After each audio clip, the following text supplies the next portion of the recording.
The average person checks their phone 96 times a day. That's once every 10 minutes.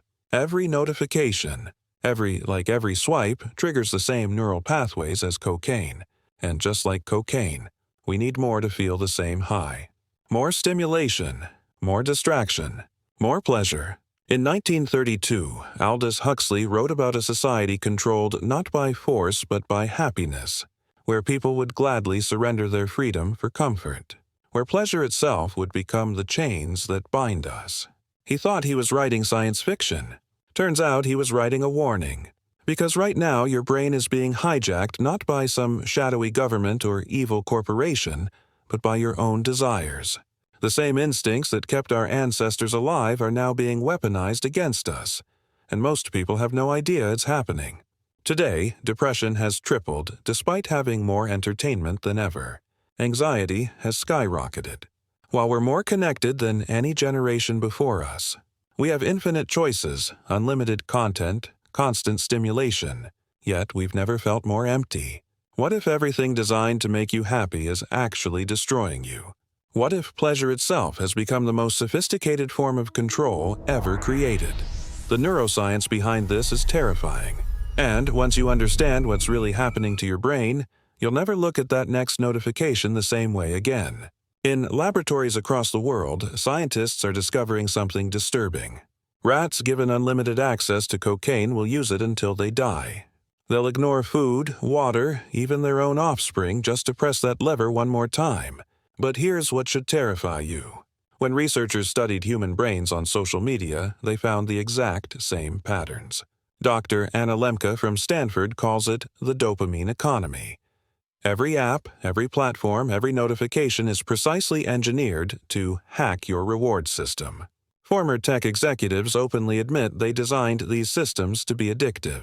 They studied casinos, copied slot machines, and applied those same psychological tricks to your pocket computer. But this goes beyond phones. Our entire society has become a laboratory for instant gratification.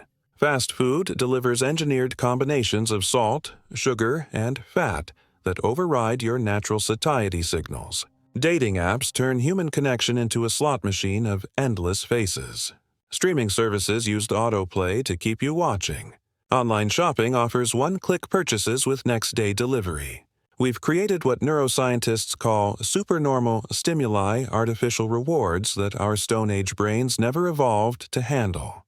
Your ancestors had to work months for harvest court partners for years. Craft tools by hand. Today, food arrives in minutes. Sex is a swipe away. Entertainment is infinite, and your brain, designed for scarcity, simply can't cope. The damage is measurable. Brain scans show that people who regularly chase instant gratification have physically smaller prefrontal cortex, the region responsible for self-control, planning, and delayed gratification. They're more likely to be obese, in debt, divorced, and depressed. They literally lose the ability to resist impulses. But here's the darkest part. This isn't an accident. Silicon Valley executives send their own kids to tech-free schools. They know exactly what they're doing to the rest of us. Sean Parker, Facebook's founding president, admitted, "We need to sort of give you a little dopamine hit every once in a while." It's a social validation feedback loop, exactly the kind of thing that a hacker like myself would come up with, because you're exploiting a vulnerability in human psychology. They've turned human nature against itself. Our drive for pleasure, which once helped us survive, now keeps us enslaved. And most people don't even realize they're addicted until it's too late. This is exactly what Huxley predicted in Brave New World. His fictional society used a drug called soma to keep citizens docile and content. A gram is better than a damn, characters would say, popping pills to avoid any discomfort. Sound familiar? Today's soma comes in many forms: endless scrolling, binge watching, junk food, pornography, shopping, different delivery systems. Same result: a population too sedated to question, too comfortable to rebel. The statistics are staggering. In 2000, the average human attention span was 12 seconds. By 2015, it dropped to 8 seconds less than a goldfish. Microsoft researchers found that heavy smartphone users can't focus on a single task for more than 40s. We've shattered our consciousness into fragments, becoming what philosopher Byung-Chul Han calls the burnout society, exhausted not from oppression but from endless possibility. Every moment presents infinite choices. What to watch, eat, buy, post, like, share. This abundance doesn't liberate us. It paralyzes us. We become what psychologists call satisficers, settling for whatever gives immediate pleasure rather than pursuing what truly fulfills us. But isn't pleasure natural? Aren't we supposed to enjoy life? Here's the critical distinction most people miss. There's pleasure and there's cheap pleasure. Natural pleasures, achievement, connection, creativity require effort and build us up artificial pleasures. Processed foods, social media validation, mindless entertainment require nothing and leave us empty. The ancient Greeks had different words for this. Hedonia meant immediate pleasure eating candy, watching entertainment. Eudaimonia meant human flourishing, growing your own food, mastering a skill, building deep relationships. Modern society has weaponized hedonia against eudaimonia. We've chosen the candy over the garden. The consequences are everywhere. Dating apps promise endless options, but create epidemic loneliness. Why invest in one person when you can always swipe for someone better? Video games offer instant achievement while real accomplishments require years of patient effort. Social media provides fake connection while real relationships wither from neglect. Even our bodies rebel. Obesity rates have tripled since 1975. Not because humans suddenly lost willpower, but because food scientists deliberately engineer hyper-palatable products that override our natural satiety signals. They've literally hacked our biology for profit. But the deepest damage is to our souls. When everything is easy, nothing has meaning. When pleasure is constant, joy becomes impossible. We're drowning in what Kierkegaard called despair of possibility. Infinite options. Zero purpose. Yale psychologist Paul Bloom discovered something fascinating. Humans actually need discomfort to feel alive. Marathon runners, mountain climbers, spicy food enthusiasts. They derive profound satisfaction from voluntary suffering. Why? Because overcoming challenges creates meaning that passive pleasure never can. This explains why the happiest people aren't those with the most pleasures, but those with the most meaningful struggles. Viktor Frankl, who survived Auschwitz, observed that even in concentration camps, prisoners who found purpose suffered less than those who didn't. Meaning trumps pleasure every time. So, how did an entire civilization become addicted to empty pleasures? The transformation was gradual. Then, sudden post. World War II prosperity brought televisions into every home. Advertising evolved from selling products to manufacturing desires. Credit cards enabled instant gratification without immediate consequences. Fast food chains standardized cheap dopamine delivery. Each innovation promised to make life easier, better, more pleasurable. But the real acceleration came with smartphones. Suddenly, infinite entertainment lived in our pockets. Social media gamified human connection. Algorithms learned our weaknesses and exploited them ruthlessly. We built a pleasure delivery system so perfect, so precisely calibrated to our vulnerabilities that resistance became nearly impossible. Tech insider Tristan Harris revealed the truth. Smartphones are slot machines in our pockets. Every notification check mimics pulling a casino lever. Sometimes you win, an interesting message. Sometimes you lose, spam. But the variable reward schedule keeps you hooked. It's not a bug. It's the central feature. The scale is unprecedented. Americans check their phones every 5.5 minutes while awake. Teenagers spend 9 hours daily on screens. Adults consume 11 hours of digital media. We're living Huxley's nightmare but calling it progress.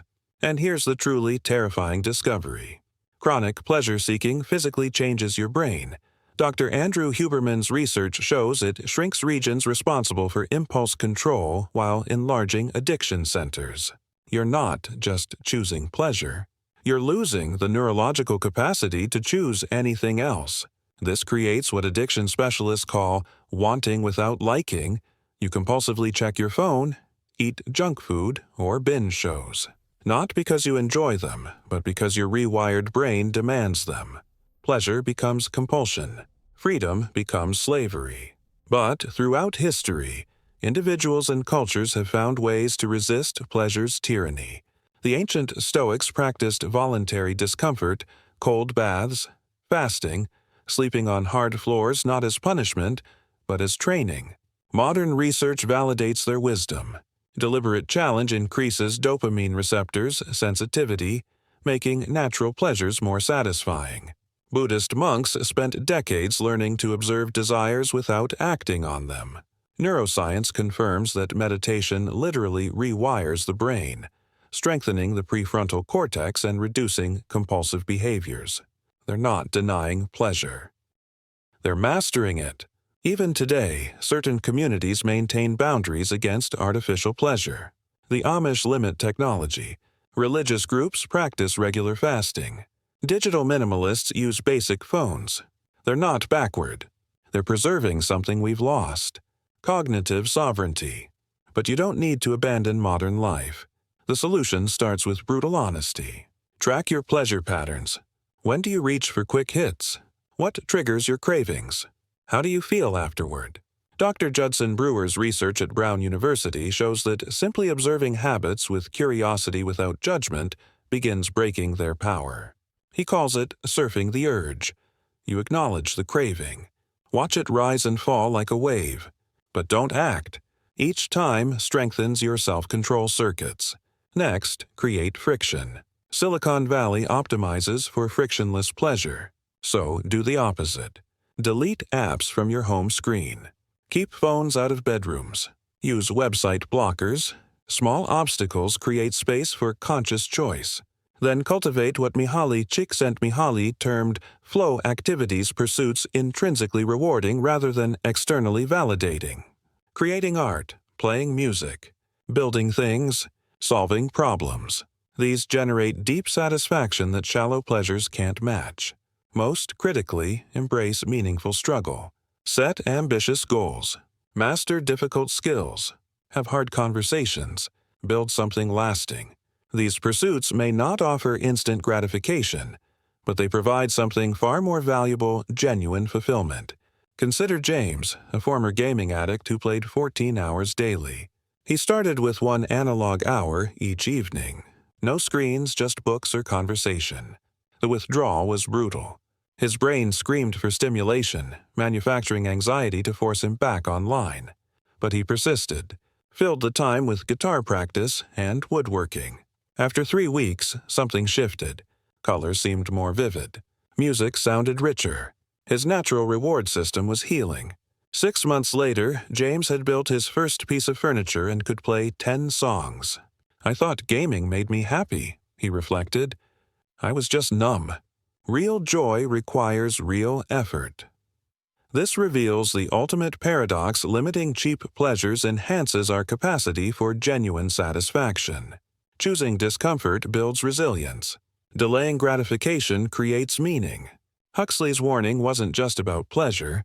It was about what pleasure could steal: our depth, our struggle, our humanity itself. But unlike his fictional world, we still have choice. The path forward isn't easy. Your brain will resist violently. Society will pressure conformity. Advertisements will promise happiness and products. Friends will mock your extreme choices. But on the other side of that resistance lies something precious: autonomy. Because true freedom isn't doing whatever you want. It's wanting what truly matters. It's choosing long-term fulfillment over short-term pleasure. It's building a life that doesn't require constant dopamine hits to feel worthwhile. As Blaise Pascal observed, all of humanity's problems stem from man's inability to sit quietly in a room alone. In our hyper-connected, hyper-stimulated age, that ability becomes revolutionary. So here's your choice. Remain enslaved to engineered pleasures or reclaim your cognitive liberty. Continue chasing empty highs or build lasting satisfaction. Live as Huxley predicted or prove him wrong. The future isn't predetermined. Every time you choose meaning over pleasure, effort over ease, depth over distraction, you're writing a different story, not just for yourself but for humanity. Because if enough people wake from this pleasure-induced stupor, if enough reclaim their attention and intention, we might create something Huxley never imagined: a society that masters pleasure instead of being mastered by it. The question isn't whether you'll experience pleasure or pain. Both are inevitable. The question is whether those experiences will be meaningful or empty, chosen or compelled, enriching or enslaving. Your next decision matters more than you realize. That notification, calling your name, that show attempting another episode, that junk food promising comfort, each represents a vote for the future you're creating. Choose consciously. Your freedom depends on it. Remember, in a world engineered to hack your brain, thinking for yourself isn't just smart. It's an act of rebellion. The most powerful revolution begins between your ears. Don't just consume this message and move on. Take one concrete action today. Delete one time-wasting app. Skip one habitual pleasure. Sit in silence for 10 minutes. Small acts of resistance compound into massive change. Share this video with someone trapped in the pleasure loop, but more importantly, embody its message. Ideas without action are just another form of entertainment. The pleasure trap is real, but so is your power to escape it. Everything you need already exists within you. The question is, will you use it? Your ancestors faced predators, famine, and war.